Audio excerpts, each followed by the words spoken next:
We've just come out of the room with Benjamin Netanyahu, who laid out his plan to, as he calls it, finish the job in Gaza and defeat Hamas. He said his goal was not to occupy Gaza, but to save it. I'll just run you through what else was said in that press conference.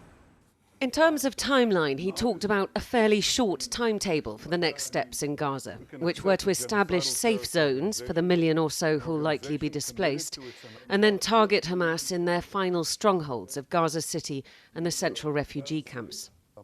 He said he wanted to set up more aid distribution sites through the controversial Gaza Humanitarian Foundation and to flood Gaza with food.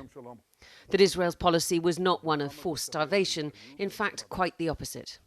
Given what the IPC says is the unfolding spectre of famine in the Gaza Strip, would you accept that your 11-week blockade, complete blockade on Gaza, played a role in that?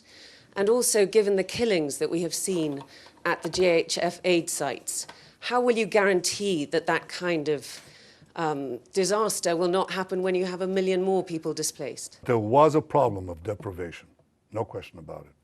And so we had to solve it. And the way we solve it is the way I described it to you. And there are now not 0 trucks, but at least in, I think last time I checked, hundreds of trucks that went into Gaza. That's alleviating the situation. And when you have no shortage like that, then you don't have also the crowding around distribution points. And by the way, a lot of the firing was done by Hamas, seeking to have response by our forces, and very often they didn't. They held back, they stayed their fire, even though their own lives were on the line.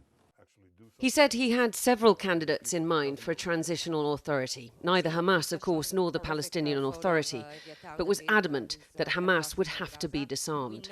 What we saw in that press conference was Israel's Prime Minister trying to reclaim the global narrative, which has shifted against him because of the terrible images of famine and starvation coming out of Gaza.